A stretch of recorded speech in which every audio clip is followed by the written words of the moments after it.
Hello and welcome to Sports 360 Degree, where we bring you the biggest stories from the world of sports. Sarfaraz Khan earned a well-deserved standing ovation from both the crowd and the Indian dressing room after a marathon 150-run innings in the first Test match against New Zealand.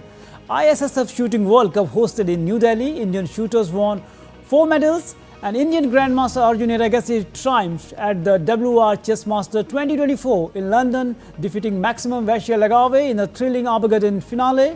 Meanwhile, controversy surrounds Real Madrid and France football star Kylian Mbappe, who has been accused of serious allegations during his recent trip to Stockholm.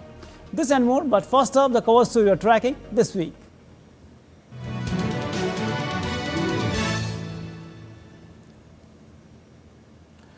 Sarfaraz Khan scored his maiden international century during the first test between India and New Zealand at the M. Chinnaswamy Stadium in Bengaluru on Saturday. The 26-year-old took just 110 balls to reach the milestone, showcasing his aggressive intent. His inning was finally ended by Tim Southee for 150. Sarfaraz, who replaced Shubman Gill in playing 11 due to Gill's stiff neck, finally made his mark on the international stage after 7 innings in Test cricket. His maiden century was especially remarkable given his dismissal for a duck in the first innings of the Test match. This achievement also marked the 22nd instance for an Indian player scoring both a duck and a century in the same Test match. Sarfaraz's domestic form has been exceptional. Just earlier this month, he hammered a double century for Mumbai in the Irani Cup against the rest of India. His first-class record has been equally impressive with 15 centuries under his belt, and he has gained a reputation of turning his hundreds into massive scores. In fact, he has converted 10 of those 15 centuries into 150-plus innings, including 4 double hundreds, a stupendous achievement by Sarfaraz. The International Cricket Council has inducted 3 cricketing legends, Alastair Cook, Neetu David and Avi de Villiers, into the Hall of Fame as a part of the class of 2024. Alastair Cook, England's highest run scorer, century maker in Test matches, is recognized for his pivotal role in the team's success during his career, which spanned over 250 appearances. Neetu David, India's left-arm spinner, made history as the first Indian woman to take 100 wickets in one-day internationals. Her remarkable performance during the 2005 ICC Women's Cricket World Cup was crucial in helping India reach its first final. Avi de Villiers, known for his innovative batting, scored 20,000 international runs in a career spanning 14 years. He holds the numerous records for the fastest 50s, 100s and 150s in ODIs. These inductees will be honoured in Dubai this week alongside the conclusion of the ICC Women's T20 World Cup. India concluded their campaign at the ISSF Shooting World Cup final in New Delhi with a total of 4 medals consisting of 2 silver and 2 bronze medals. Sonam Maskar secured a silver in the 10-meter air rifle event, while Vivan Kapoor also earned a silver in trap shooting. Meanwhile, Anandjeet Singh Naruka and Akhil Sharon each claimed a bronze medal. This year marked a significant improvement for India as they had only a single bronze medal in the 2023 edition. More in sport. India wrapped up their campaign at the ISSF Shooting World Cup final in New Delhi with 4 medals, 2 silver and 2 bronze. Sonam Maskar won silver in 10-meter air rifle, while Vivan Kapoor secured silver in trap shooting. Anandjeet Singh Naruka earned bronze in skeet, and Akhil Sharon took bronze in 50-meter rifle 3 positions. A lot of pressure, of course, shooting at the home range, and it was fun also, performing in front of so many people and they are all cheering for you. It was great for me. The performance was also great, and I think a lot of people should start this sport because it's very interesting and we are so many people. We should actually promote the sport. All the support we have got from the government, it's great, and if you want to reach somewhere, you have to climb the ladder slowly, step by step, and if you start performing at the lower level, slowly and gradually you will reach up there, and that's what we have done. I played in juniors for 7-8 years, and then I started competing in the senior category. Vivan's silver in men's trap marked his first individual ISSF senior medal, while Olympian Anandjeet Singh Naruka's bronze in skeet brought cheer to home fans. The top 12 shooters of the world come to compete. So it was a big competition. The plan before the competition was very strenuous, where me and my coach went to Italy, went several places to train for this competition, and in the end I'd like to say that it came to play, and by God's grace you see me on the podium for India. I feel it's a first step of confidence for myself to have to win my first senior individual medal, and now so on and so forth. I have to work hard for my next competitions, and now the Olympic cycle is going to start. The quotas are going to start from 2026. I have a plan chalked out with my coach, and I'm just going to follow that. India finished ninth in the standings, with China leading the medal tally with 5 golds. A total of 14 nations from 37 participants won medals, with Italy and Germany securing second and third spots. Naran Sikh's report for DD India, Delhi. Now let's learn the reasons behind the rise of Indian shooting. India's rise in the international shooting is driven by the government schemes like Khelo India and TOPS, along with the NRAI's grooming of the young talent. Indian shooters have excelled in the events like ISSF Shooting World Cups, Asian Games and Olympics. With this robust infrastructure, India's shooters are set to continue their dominance in the years to come. Exclusive report by the DD India team. India has emerged as a dominant force in international shooting. With government schemes like Khelo India and the Target Olympic Podium scheme, Indian shooters are making their mark on the global stage. The National Rifle Association of India, in short NRAI, has played a key role. Its well-structured program identify and groom young shooters, providing them with world-class facilities and training. Almost 70% of our team comes from the junior program, the erstwhile junior program, and the juniors are doing a fantastic job. We have a young team, we have a deep bench strength, and we intend to ensure that there's a seamless transition from the juniors to the seniors, so that our team remains young and our bench strength remains deep, and we are able to give an opportunity to the best shooter in the best form to compete. These efforts are paying off as Indian shooters continue to excel in events like the ISSF Shooting World Cup, Asian Games and Olympics. Not in shooting, in every sports there is a rise that is coming up and up. There is an improvement in every sports that we can see in every match, in every international match, like in Commonwealth or in World Cup, because of our government, because it has helped and it has provided many initiatives for our athletes.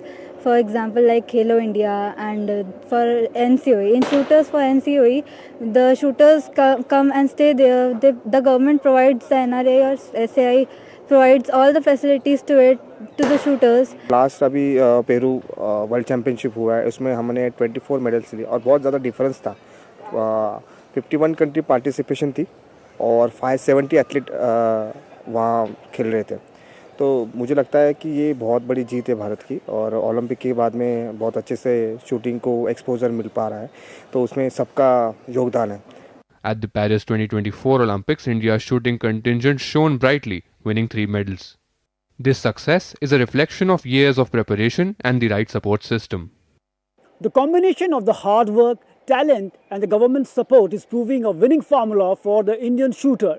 India has a strong bench strength of the young shooters, and the National Rifle Association of India looking after a seamless transition from the youth to the senior team.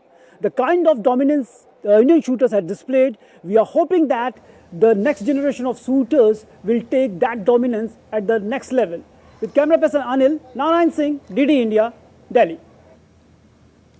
Meanwhile, Luciano Rossi, the president of the International Shooting Sports Federation, commended the National Rifle Association of India for successfully hosting a memorable ISSF Shooting World Cup. He also revealed that the ISSF is working on initiatives to make the shooting sport more engaging and appealing to the spectators, enhancing its global reach and fan base.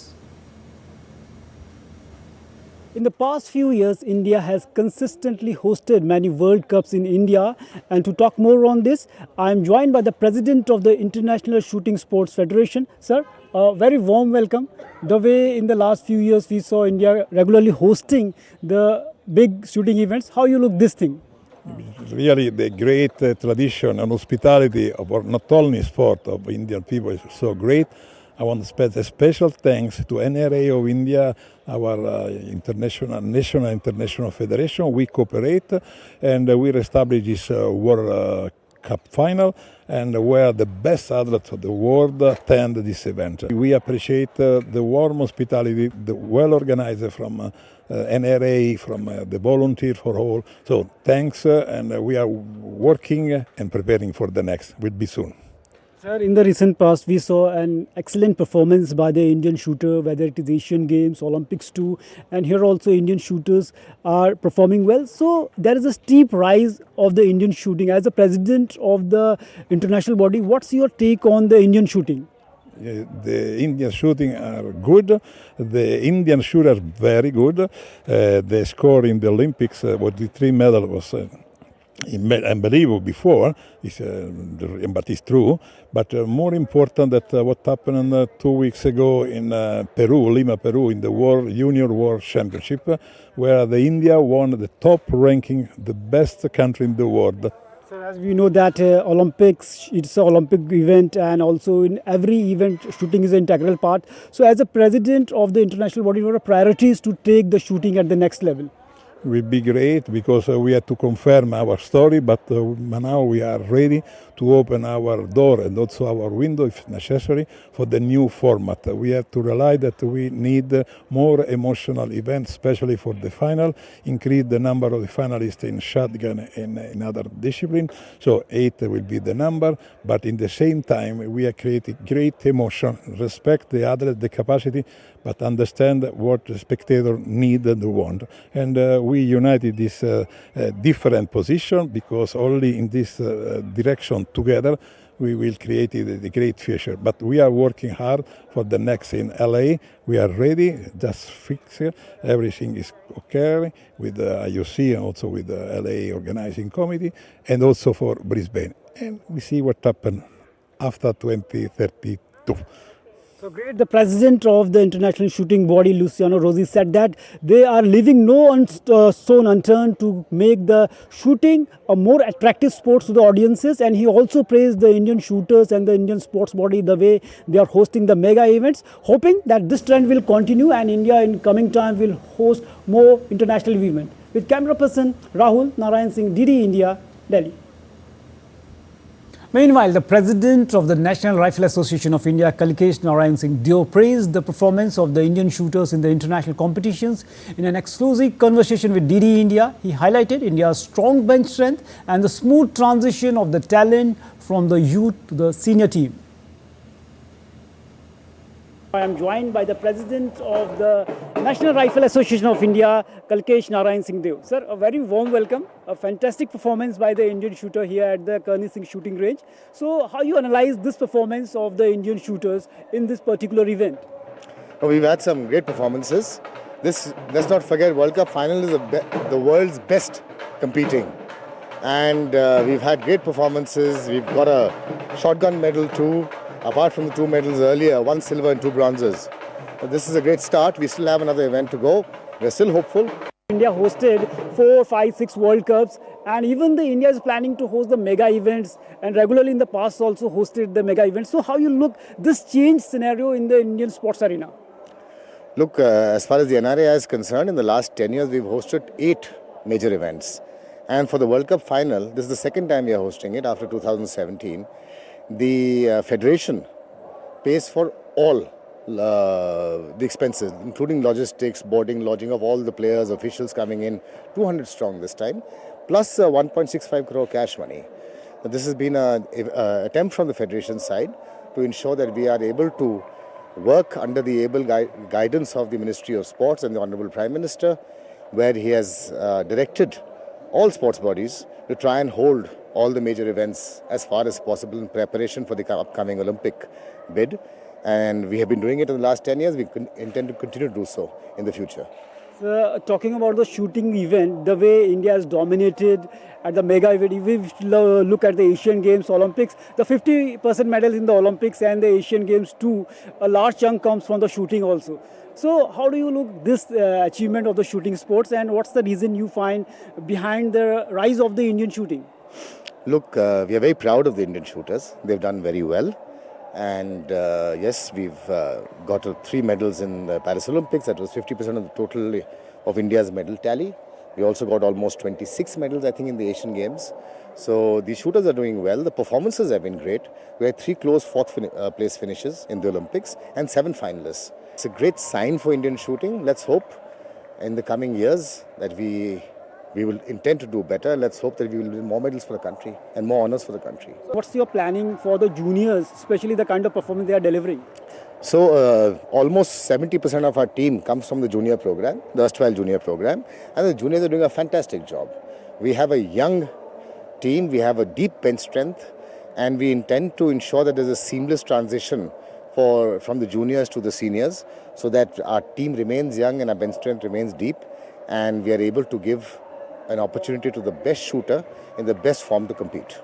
A strong bench strength is there. Our juniors are doing exceptionally well. They are winning medals at the world podium. I'm hoping this trend will continue, and as he said, there's a smooth transition, a seamless transition from the youth brigade to the seniors, and definitely this is the reason behind India's success. With camera person Anil, Narayan Singh, DD India, Delhi.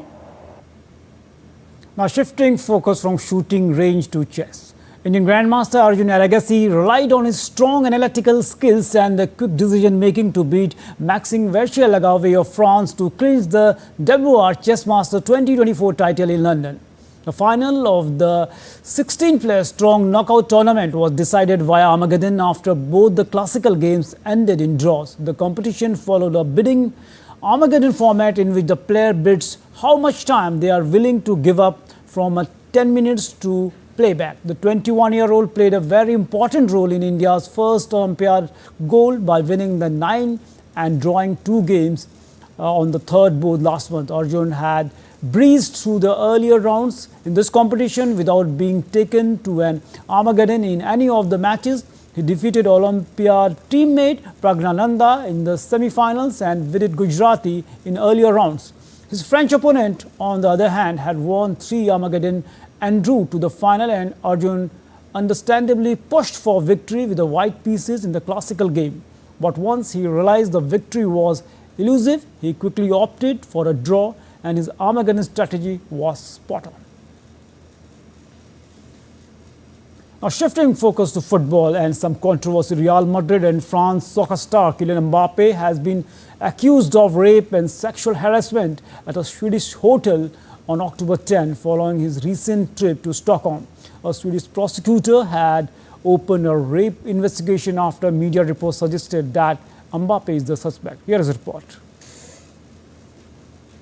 French soccer superstar Kylian Mbappe trained with Real Madrid as his representatives termed the allegations of rape against the footballer totally false and a slanderous rumor. Media reports from Sweden have quoted Mbappe as the subject of an investigation over the incident in Stockholm hotel on October 10th.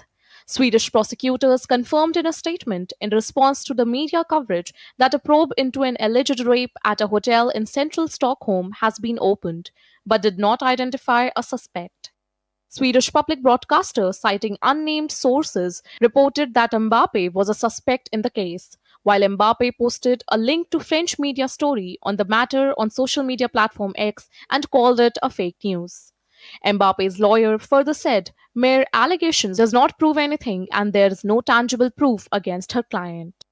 A complaint does not prove the truth. A complaint is not a proof of anything. And once again, I do not even know if the complaint is targeting him. He's particularly calm, but at the same time, he's completely stunned seeing this sort of media frenzy. He does not understand it at all. Mbappe and his friends left Sweden on Friday, October 11th. A report of the allegations of rape was made by an unidentified victim on the following day. France national football team coach Didier Deschamps said he did not communicate with the French soccer star on the matter. I have the impression that some want to blame everything on him.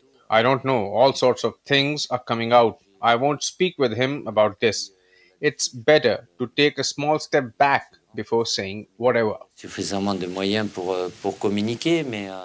Real Madrid chose not to immediately respond on the matter. The club will take on Dortmund in a UEFA Champions League match on 23rd October before taking on Celta Vigo in La Liga on the 20th. Sports Desk, DD India. Meanwhile, Real Madrid manager Carlo Ancelotti refused to say anything on the rape allegation made against the star forward Mbappe. Ancelotti said that he sees Mbappe, who trained with his Real Madrid teammates earlier on Friday, highly motivated following the 2-week break with no competition matches he had for the skipping France's Nations League games against Israel and Belgium. Well, I'm not here to comment on speculations. I focus on what he does, on the work he does, and as I said, it has been very beneficial for him. He's had his scheduled rest days and nothing more. I don't take into the account the speculations that come from outside. Well, Mbappe has used this break to improve his condition and recover from his injuries. I think he has greatly improved his fitness. He's doing well, happy and eager to play tomorrow. He will be important for the team. The truth is that these 15 days have helped him a lot because he is a different player now compared to before the break. Olympic champion and multiple record holder Joshua Cheptegei is all set to compete in Delhi half marathon on Sunday. The Paris Olympic champion is gearing up to start a new journey in marathon after retiring from track and field at the age of 28. In an exclusive conversation with the DD India correspondent Abhishek Prasad, Cheptegei talked about Olympics triumph. Take a listen. Not often you get to witness, you got to talk to world champion, Olympic champion. With me is a man who needs no introduction. It's Joshua Cheptegei, the world record holder of 5,000 meter and 10,000 meter. Joshua, this is the first time you are in Delhi half marathon. So how are you looking forward to the game, to this race and your competitor in Mukhtar? Well, thank you so much. For me, it's really very exciting to be in New Delhi, and I have fond memories of India way back in 2014 where I came for the TCS Bengaluru 10 kilometers, and it was my first time to race outside my country, and now I hope that Sunday's race presents another opportunity to launch again for new challenges. Joshua, what does it feel to become a world champion and an Olympic champion in 2020 at Tokyo? You missed the 10K gold, and you said that in Paris it's your ultimate dream to finish at the gold medal position. Yeah, well, for me it's really it was really a great experience for me. So it was a great time for me to become Olympic champion on the 10 kilometers. As you are all aware that I am a 3-time world champion and also a world record holder, so it wouldn't be satisfactory if I didn't win 10K on the Olympics. Yeah, to be honest. Early role models when you started your athletic career, and why did you want to become a long distance runner? Well, I remember in 2010 when I was in my early high school, where one of my countrymen, Moses Kipsiro, won in Delhi Commonwealth Games, double gold. That was New Delhi, yeah, I think, Commonwealth Games. And then again, when Stephen Kiprotich won the Olympic Games in London, that was really spectacular for me. And I was just almost the end of my high school in 2012. So I say to myself, I want to become Olympic champion. So for me, it's really a dream come true. And he really stands out as one of the great heroes in our country, as the one that made us believe in long distance running. What were your thoughts before going into the 2024 Paris Olympics final? How do you strategize that final? Well, for the finals, I really went into the Olympics as not the favorite because of my previous races, and everything that there was really, I was supposed to be written off because of my previous performances in the Diamond League, where I was 9th as my last race leading up to the Olympic Games. So I think from the look of things, everybody was really writing me off because of that experience. But for me, I really knew that when I do this and I do this, I should be able to get the gold medal. One last question, that in the initial years you ran with Mohammad Farah, and then what are your thoughts on the legends of the game like Kenenisa Bekele and Mohammad Farah and Eliud Kipchoge? Well, these are really huge legends in the sport that have really inspired even me personally. Like Eliud Kipchoge and Kenenisa, they are all my time great heroes, and they really inspired me, especially in the prime careers and even after what they can still achieve now in the present now. And they really have a huge following, and especially on the kind of inspirations that the young people draw from in the sport. And this is good for the sport. So that was Olympic champion Joshua Cheptegei, the legend of the sport, who relived his experience and his triumph at Paris gold medal. With cameraman Manmohan, Abhishek Prasad for DD India. Meanwhile, former Chelsea head coach Thomas Tuchel has signed a contract to become the new manager of the England men's football team. The German is set to become the third foreign manager to take charge of the English team after Sweden's Sven-Göran Eriksson and the Italian Fabio Capello. Tuchel, who led Chelsea to a Champions League title in 2021, will replace interim boss Lee Carsley 3 months after Gareth Southgate resigned following England's defeat by Spain in the European Championship final in July. Tuchel has been out of action since leaving Bayern Munich at the end of the last season. Taking over the national football team represents a new challenge for him as he tasked to deliver the first major trophy since England won World Cup on home turf in 1966. So it's going to be a huge challenge and task for the Thomas Tuchel. So that's all in this edition of the Sports 360. We hope you enjoyed catching up on the latest stories and highlights from the world of sports. Join us next week for more updates, in-depth analysis and all the action you don't want to miss. Until then, keep cheering your favorite athletes, teams. Namaskar.